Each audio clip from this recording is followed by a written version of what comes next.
E a gente está dando início a mais um episódio do Além do Jaleco e estamos aqui com uma ilustre presença e creio que esse bate-papo vai ser muito bacana para todos os nossos ouvintes. E, doutora, para quem não te conhece, se apresenta um pouquinho para a gente, por favor. Muito prazer, eu sou a Bárbara, ginecologista, sou especialista em estética íntima e é o meu principal foco atualmente. E, doutora, para quem não conhece sua bagagem ainda, suas formações, consegue se aprofundar um pouco mais para a gente? Claro, então eu sou médica formada pela Universidade Federal de São João del Rei. Após ter terminado a graduação de medicina, eu fiz ginecologia e obstetrícia na Unimed em Belo Horizonte, que é o serviço com maior volume de cirurgias ginecológicas de Minas Gerais. Muito bom. E após terminada a residência médica, eu vim para São Paulo e vim me especializar. Então, a minha primeira especialização foi em endocrinoginecologia na Unifesp, e após terminar endócrino, eu fiz patologia genital, também na Unifesp, e já fiz diversos treinamentos em laser íntimo, né? E é uma das minhas frentes de atuação no momento. Perfeito. E, doutora, você consegue explicar para a gente o porquê, de onde surgiu essa paixão por essa parte em exclusivo da ginecologista? Ginecologia, perdão. Ginecologia. O interesse pela ginecologia, eu despertei assim, bem no meio da faculdade. Não foi uma coisa que eu entrei na faculdade pensando em fazer ginecologia. Mas à medida que eu fui evoluindo dentro da medicina, né, entrando, aprofundando nos temas, nas áreas, eu me apaixonei. Assim, quando chegou no módulo de ginecologia e obstetrícia, eu falei, não, acho que é isso aqui mesmo. E aí, durante a graduação, eu falei, vamos ver se é isso mesmo. Comecei a fazer estágios mesmo por conta própria, até antes de chegar na parte, porque assim, a medicina a gente tem o ciclo básico e depois a gente entra no internato, né? O internato é a parte que a gente tem a parte prática mesmo, assim. São os estágios, né? Que a gente atua mesmo nas áreas. Mas durante lá, o ciclo básico mesmo, eu já despertei o interesse e falei, acho que vou começar a fazer um estágio. E aí eu entrei na liga de ginecologia, e aí comecei a ter contato, comecei a acompanhar alguns plantões, assim, Fiz amizades e comecei a acompanhar plantões de colegas ginecologistas e fui indo por conta própria mesmo. E falei, acho que é isso aqui mesmo. E aí, à medida que o tempo foi passando, aproximando mesmo da formatura, eu tive certeza que era isso. Então, quando chegou as provas de residência ali, eu já tinha certeza que era ginecologia e obstetrícia e prestei prova só para isso. E aí, na época, eu fui aprovada em alguns serviços de Belo Horizonte e aí escolhi a Unimed, porque é um serviço privado que tem um volume muito grande, né? O SUS é um serviço muito bom, mas a gente sabe que tem as limitações em termos de tecnologia. Então, muitas vezes a gente não tem as tecnologias de ponta no SUS, infelizmente, né?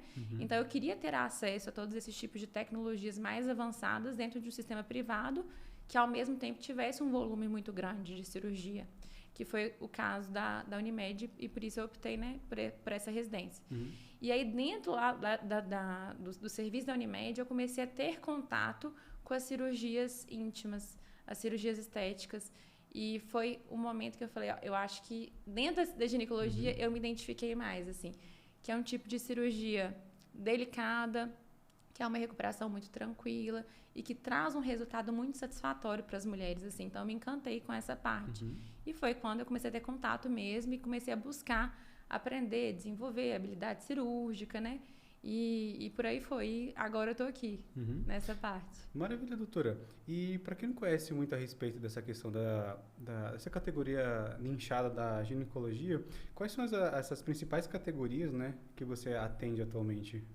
Então, hoje em dia, como eu disse, eu fiz uma formação em endocrinoginecologia, então eu mexo com toda a parte hormonal da mulher, desde a puberdade até a pós-menopausa, então a parte de reposição hormonal, e trabalho com a parte genital de patologia e a parte estética. Então, eu quis me especializar muito em patologia e na parte fisiológica da mulher para entrar no campo da estética. Eu acho que hoje em dia, assim, a gente tem várias frentes de atuação em estética, vários profissionais diferentes, mas eu acho que para trabalhar com estética, em primeiro lugar, você tem que entender muito bem de patologia.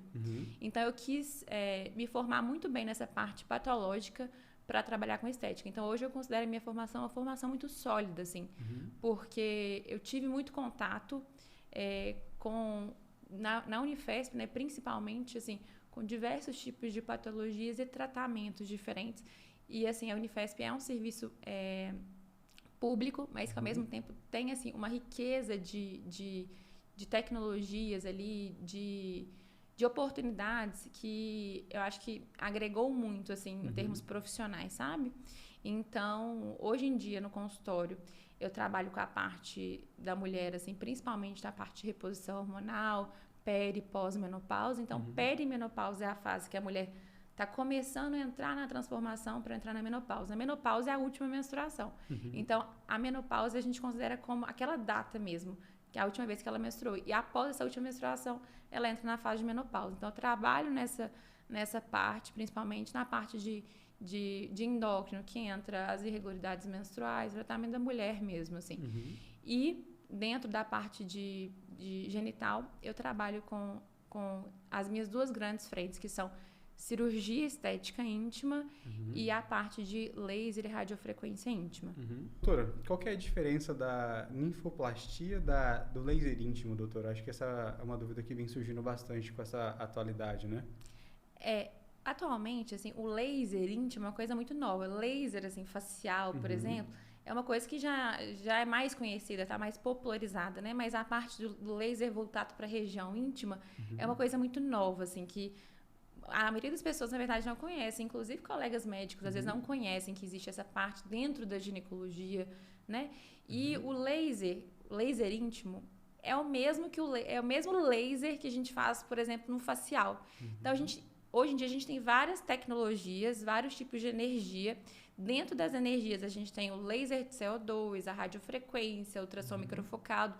Todos são energias que têm o mesmo objetivo. Qual que é o objetivo do laser? O objetivo do laser é causar ali microlesões térmicas na pele. Essas microlesões, elas fazem estimular a formação de colágeno.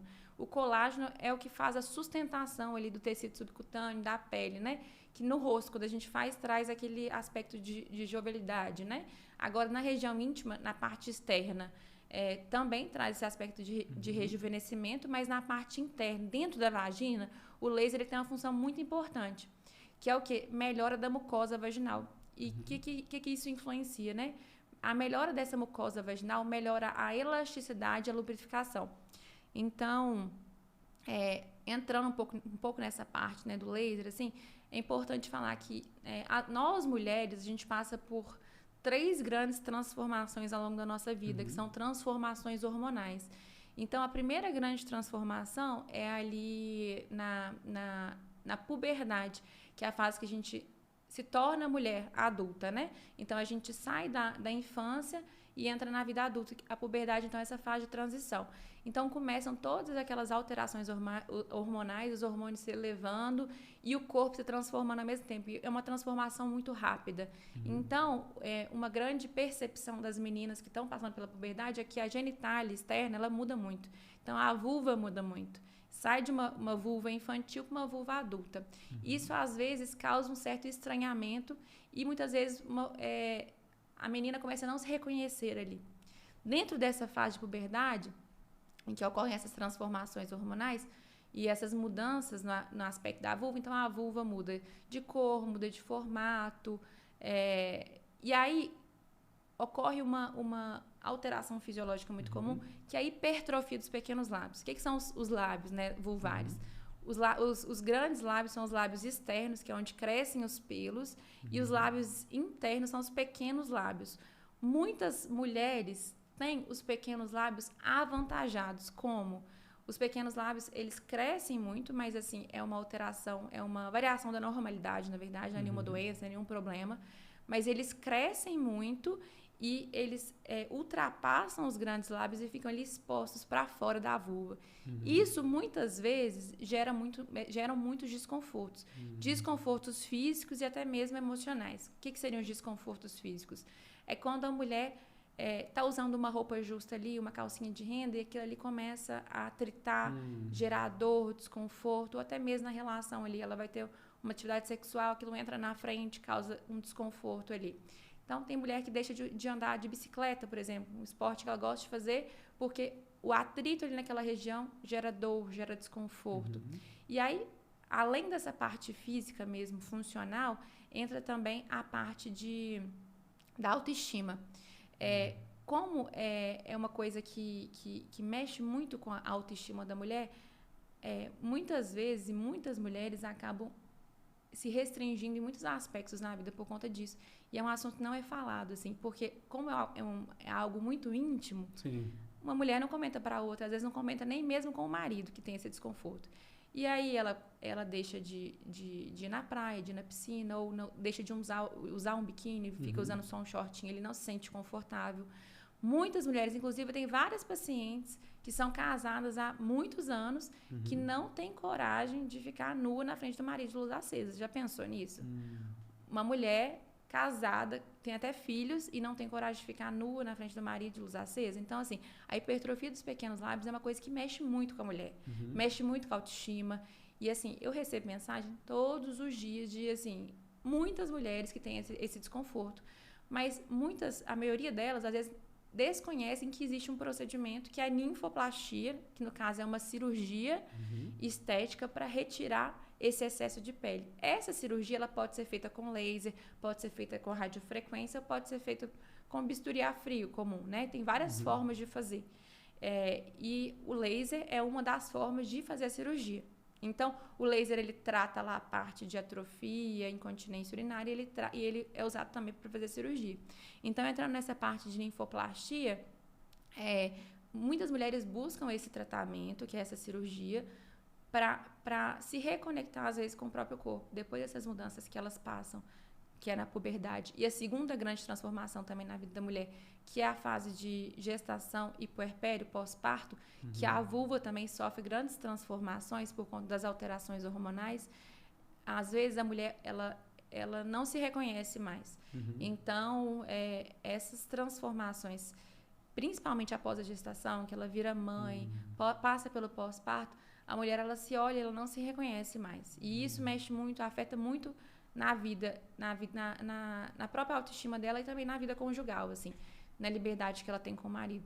Então, é muito comum a mulher vir buscar tratamento após essa fase, quando ela volta a se reconectar com o próprio corpo. Então, melhorar o aspecto estético mesmo da vulva e também o aspecto funcional. A terceira grande transformação, que eu tinha falado da primeira, né, que foi a puberdade, o pós-parto agora. A terceira grande transformação é a fase de pós-menopausa. Então, a pós-menopausa é o oposto da puberdade. Puberdade é quando os hormônios se elevam. A pós-menopausa é quando os hormônios eles caem drasticamente. Então, é outra grande mudança radical. E ali vem assim, uma série de sintomas, redução da libido, alteração do humor, as ondas de calor que são insuportáveis, alteração da pele, do cabelo. Então, assim, isso influencia diretamente na vida, no relacionamento, até mesmo na família. E é o momento ideal para a mulher buscar um tratamento, né? Entrar com a reposição hormonal se bem indicada e se ela não tiver contraindicações. Hoje em dia, a gente tem a reposição hormonal que ela é muito segura. É diferente do que a gente tinha antigamente. Muitas pessoas têm preconceito com a reposição hormonal porque lá há muitos anos atrás, quando iniciou a reposição hormonal, era com estrogênio sintético, em doses cavalares mesmo, e que teve um estudo aí chamado WHI, que ele foi erroneamente, como que eu falo, interpretado. Então, caiu na mídia de uma interpretação muito ruim, como se o hormônio causasse câncer, assim, não é, isso é mentira. A reposição hormonal não causa câncer. Então, as mulheres têm muito preconceito, têm medo de fazer reposição hormonal. E hoje em dia, nós mulheres vivemos 90, 100 anos. E a média de idade que as mulheres entram na menopausa é com 50 anos. Ou seja, você vai passar metade da sua vida sem hormônio. E com a qualidade de vida, assim, drasticamente reduzida, assim, uma qualidade muito ruim. Então, a gente repõe o hormônio da tireoide quando a gente está com problema na tireoide, a gente repõe insulina quando a gente está com diabetes. Por que não repor hormônios após a menopausa nessa fase que é tão sintomática, né? E a gente tem a janela de oportunidade, que é o quê? Os primeiros 10 anos de pós-menopausa para entrar com o hormônio. Se a gente passa dessa janela de oportunidade, a gente perde o momento para entrar com o hormônio. Então, a gente não pode entrar com o hormônio depois de 10 anos. da pós-menopausa. Então, é muito importante que as mulheres busquem esse tratamento nessa fase ideal, que é a fase de transição ali, que começou a ter as oscilações hormonais, alteração do ciclo menstrual, essas alterações de humor, né, os calorões. E a gente entra com o hormônio bioidêntico, são hormônios que a gente compra na farmácia, inclusive, né? Mas são bioidênticos, são muito seguros, com doses fisiológicas, mas que melhoram todos esses sintomas, além de atuar na prevenção de osteoporose, por exemplo. Porque a gente tem às vezes a mulher tem um medo muito grande de câncer de mama. Claro, é um câncer muito prevalente. Mas o que mais mata a mulher, sabe o que é? O que seria? Infarto e AVC. Causas cardiovasculares.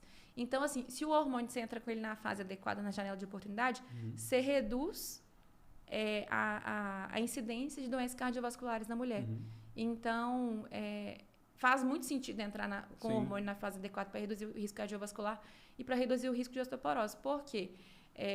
A maior causa de morbidade, que é o que deixa uma pessoa acamada, é fratura de fêmur, por exemplo, causada por osteoporose lá, quando você está com seus 70, 80 anos ou mais, né?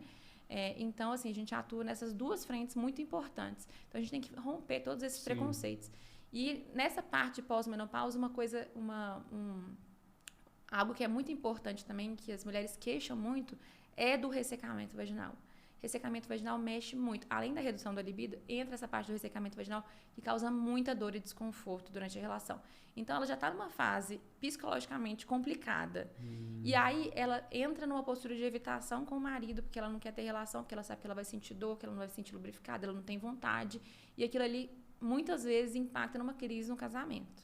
Então, assim, é muito comum. Então, é importante as mulheres saberem que hoje existe tratamento, que é a reposição hormonal, e também a gente tem tratamentos muito avançados, que entram aí o laser, a radiofrequência, dentro da vagina, intravaginal, para tratar esse ressecamento e essa dor que ela tem quando ela está nessa fase de perimenopausa. Além da incontinência urinária, porque é muito comum passar pela gestação, mesmo mulheres jovens mesmo, só de passar pela gestação, independente da via de parto, é muito comum começar com essas perdas urinárias e involuntárias, né? E após a menopausa isso se intensifica ainda mais. Então, você pensa numa situação de, por exemplo, a mulher está lá num ambiente social, assim, numa festa, enfim, e aí ela vai rir de uma situação, vai, sei lá, tossiu, espirrou, perde urina, molha a roupa. Olha que situação constrangedora.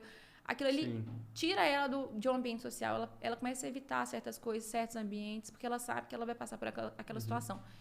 E assim, a gente tem, obviamente, cirurgia para tratar a incontinência urinária, mas muitas vezes não é caso para cirurgia. A maioria dos casos, inicialmente, a gente consegue tratar com laser ou com a radiofrequência, que são tratamentos minimamente invasivos, feitos no consultório, não exigem repouso, é uma anestesia tópica, é um creminho que a gente passa ali local e que trata, resolve todas essas questões. Mas grande parte das mulheres nem sabe que existe esse tratamento não é nem oferecido no consultório. Entendeu?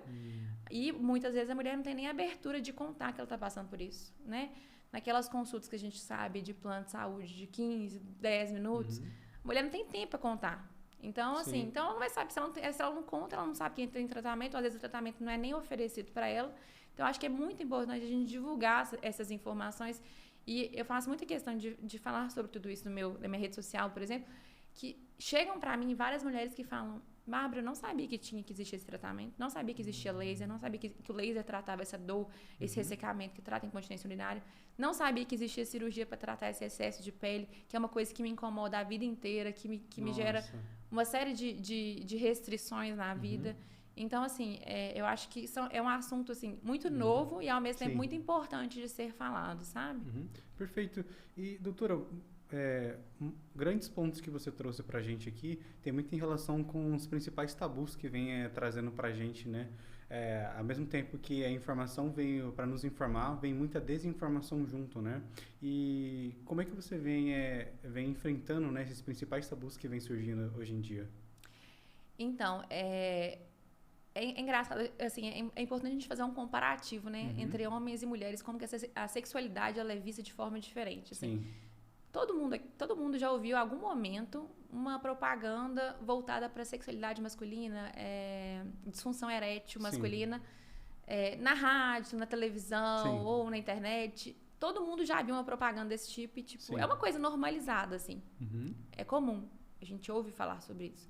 Mas eu, pelo menos, nunca ouvi uma propaganda voltada para a sexualidade feminina. E por que não? Por que a sexualidade feminina ela é deixada de lado? Ela não é vista com importância, né, pela sociedade. Então, assim, a mulher, ela sempre, nessa parte sexual, ela sempre foi deixada de lado. Sempre o importante na sociedade é voltar a visão para a sexualidade masculina, mas nunca para a feminina. Mas por que não a mulher? Por que a mulher tem que sentir dor? Por que a mulher não pode sentir prazer? Por que ela não pode ser tratada? Entende? Então, assim, eu acho que vários tabus são construídos a respeito disso, porque não é comentado. Sim. Então, eu acho que um grande tabu que a gente tem que vencer é um dos que eu já comentei, que a reposição hormonal causa câncer, que é isso, aquilo. Não, a gente tem que vencer o tabu da reposição hormonal.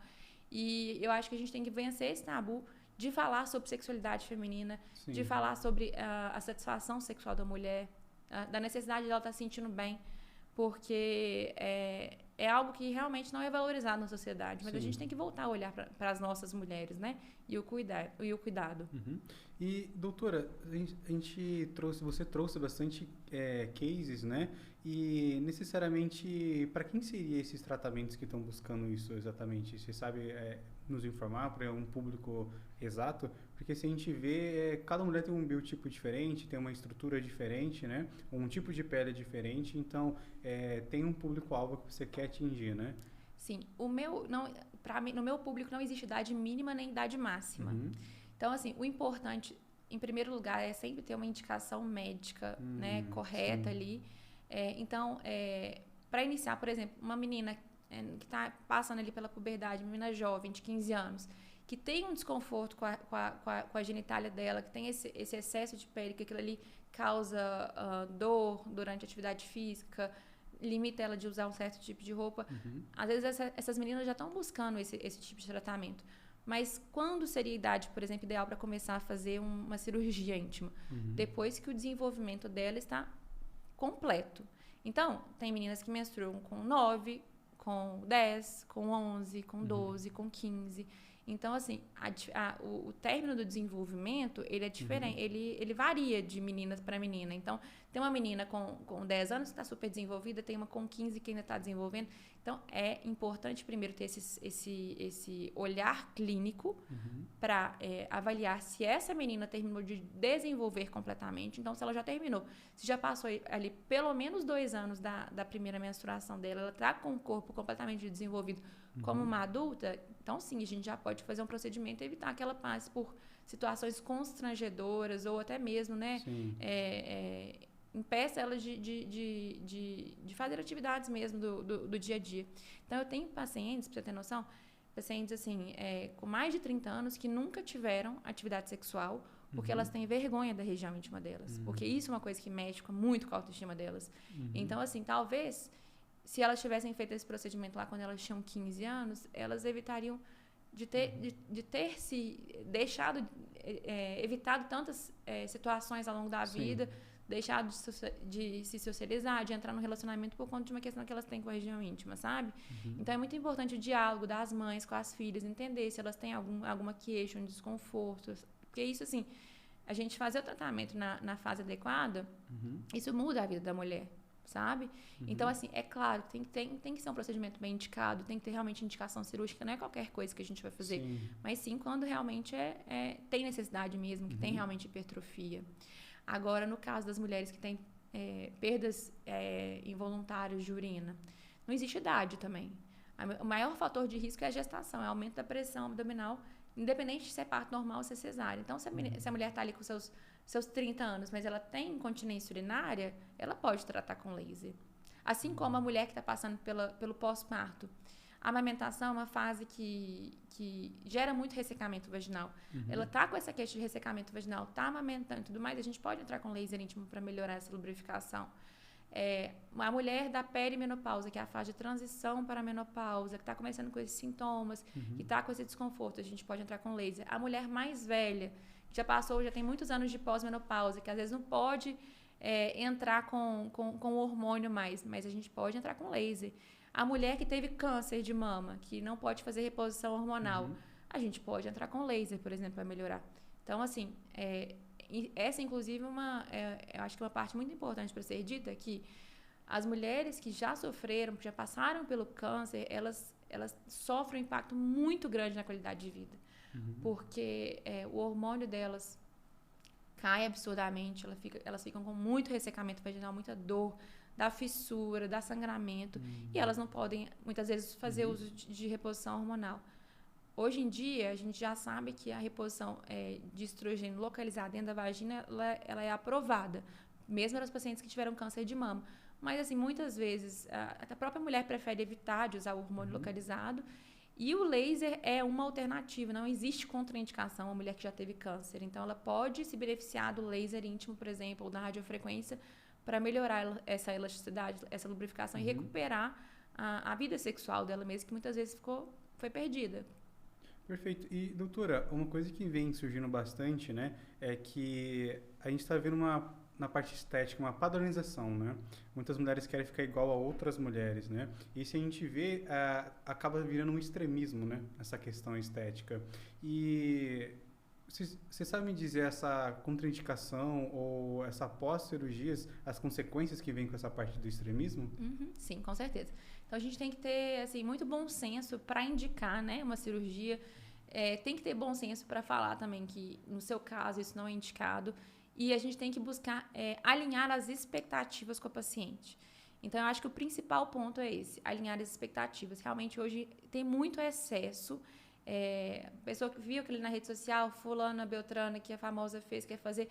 Mas a primeira coisa que a gente tem que ver é se existe indicação. Então, uma avaliação médica, avaliar se realmente, né, o paciente, por exemplo, tem hipertrofia para se fazer a cirurgia, alinhar expectativas. Então, o que eu sempre falo, assim, não existe padrão de beleza de vulva, não existe padrão de normalidade. Existem variações anatômicas da normalidade que muitas vezes podem gerar algum tipo de desconforto físico ou mesmo emocional ali. Então, sempre quando eu passo pela avaliação com as pacientes e eu até mostro mesmo alguns resultados de cirurgias, nunca comparando a paciente com outras pacientes, nem prometendo resultado. Porque cada resultado sempre vai ser único, cada anatomia é única, então, e cada cicatrização é única, então os resultados são muito únicos. E a gente nunca busca parecer com outra pessoa, mas sim chegar a um resultado que seja realista, que não altere a funcionalidade, mas que deixe a paciente mais confortável. Perfeito, doutora. E em relação a essa parte mais clínica, vamos voltar mais para o seu lado mais pessoal, na área de atuação clínica, né? Você tem algum case que você pode trazer para a gente de sucesso, ou algum relato, alguma vivência talvez engraçada, ou um case de superação? É muito engraçado que, assim, eu atendo muitas pacientes casadas que têm essa demanda por cirurgia e principalmente ali na faixa dos 40, 50 anos, e elas buscam procedimento e falam assim, Bárbara, eu sempre quis fazer esse procedimento, mas eu nunca fui uma prioridade na minha vida. Então, eu casei, tive filho, então os meus filhos sempre foram prioridade, e agora que os meus filhos estão mais velhos, eu estou buscando me reconectar comigo e estou buscando esse tipo de tratamento.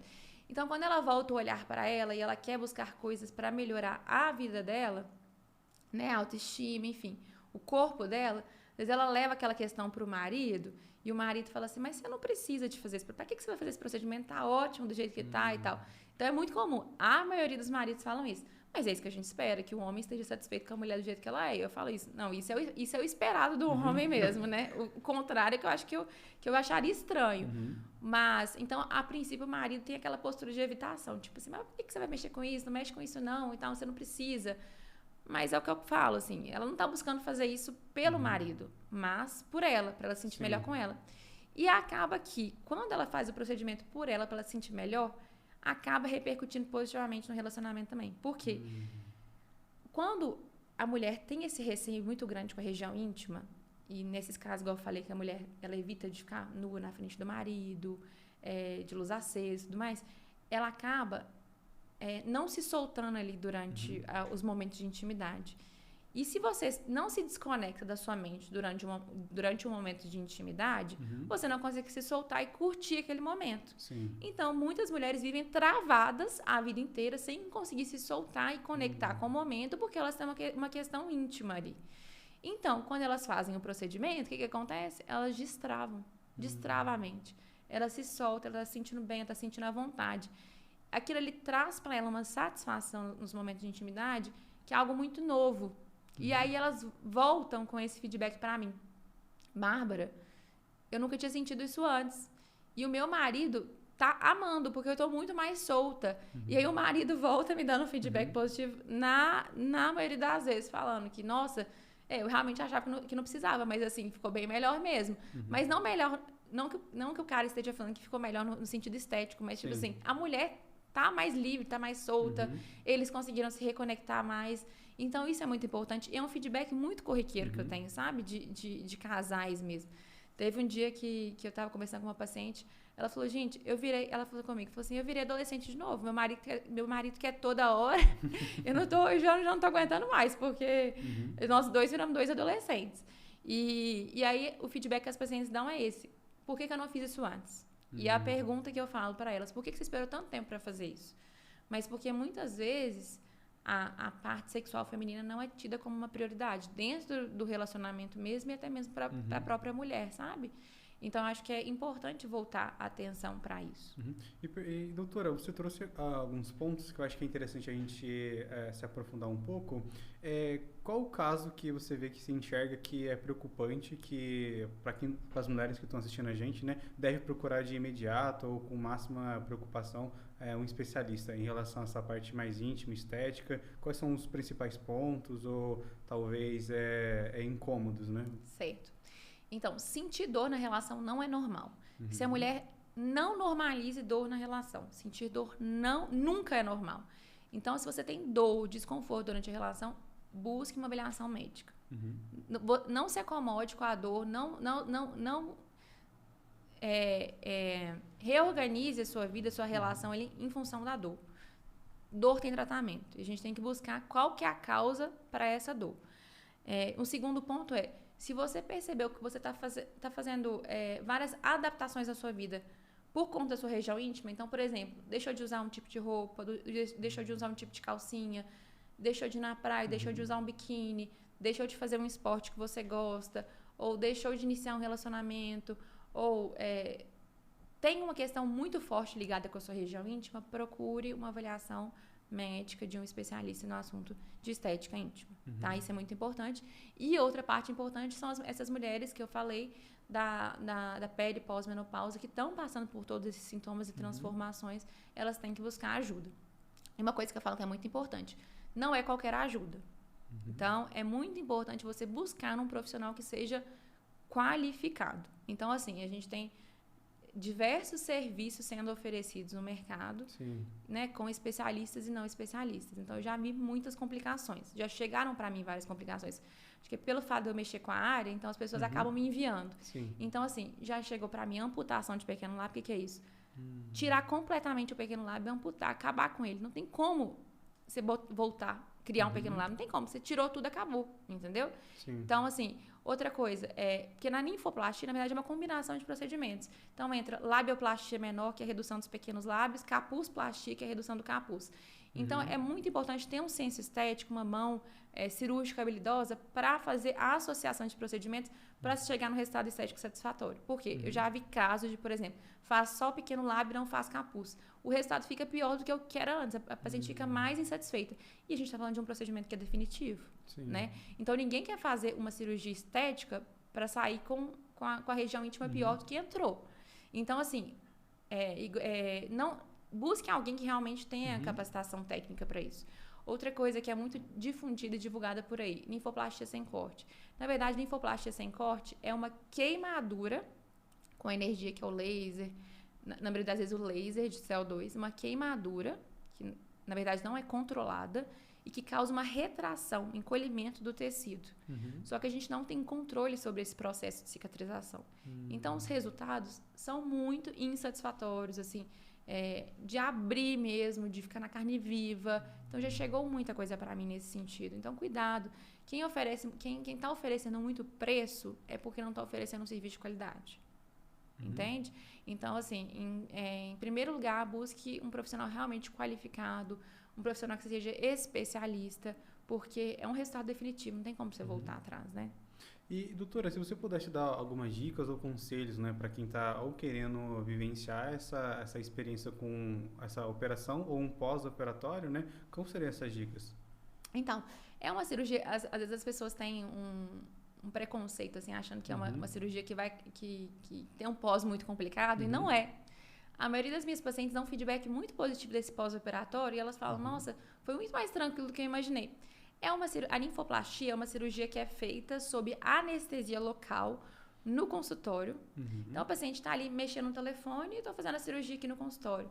É uma cirurgia de pequeno porte, é uma cirurgia que envolve grandes riscos, sabe? E não é uma cirurgia que envolve imobilização. Então, eu acabei de fazer a cirurgia ali, ela levanta da maca sozinha e vai embora para casa dela sozinha. E ela segue a vida dela normalmente. Então, não é uma cirurgia que gera dor no pós-operatório, mas sim um desconforto. Assim, você sente que tá ali, tem alguma coisa ali incomodando, porque fica inchado realmente. Mas não é uma cirurgia dolorosa, sabe? Sim. E assim, não te limita. Então, você continua seguindo suas atividades do dia a dia. É claro, eu peço uma semana de afastamento do trabalho para ter mais cuidado de higiene, para voltar a fazer as compressinhas compressinhas frias que são necessárias no pós-operatório. Mas quem trabalha de home office continua trabalhando de home office, que tem assim, uma flexibilidade maior ali, né? Mas não é uma cirurgia que imobiliza, não é uma cirurgia que tem um pós-operatório tão complicado. Então, na maioria das vezes, é muito mais tranquilo do que as pacientes imaginam, sabe? Sim. E, doutora, a gente já está chegando já no final, agradeço bastante mesmo a sua presença aqui. E se você fosse trazer uma mensagem, né, para nossos ouvintes, né, olhando para aquela câmera, qual seria essa mensagem? Pode abrir o coração agora, pode ficar à vontade. Se você se identificou com alguma dessas circunstâncias que eu falei, que seja dor, que seja ressecamento, que seja perda de urina, ou que seja essa questão voltada para a estética mesmo, a sua região íntima, e se isso te gera limitações na sua vida, busque tratamento, busque ajuda, porque tem tratamento. Não se acomode de ficar nessa situação. Busque um profissional qualificado que vai te ajudar. E se você for de Belo Horizonte, de Lavras ou de São Paulo e quiser buscar a minha ajuda, será um prazer enorme poder cuidar de você. Entre em contato comigo lá no Instagram, Bárbara Ginecologia, que lá no link da bio tem o WhatsApp para você entrar em contato com a minha equipe e agendar uma avaliação. Perfeito, doutora. Novamente, muito obrigado pela sua presença aqui, tá? Tenho certeza que todo esse material, todo esse bate-papo que a gente trouxe vai ser usado com 100% de aproveitamento, né? Quem está nos escutando. E, novamente, doutora, muito obrigado pela sua presença, tá? Eu que agradeço. Muito obrigada, gente, pela oportunidade. Maravilha. E esse foi mais um episódio do Além do Jaleco. Obrigado por quem escutou a gente até aqui e até o próximo. Tchau, tchau.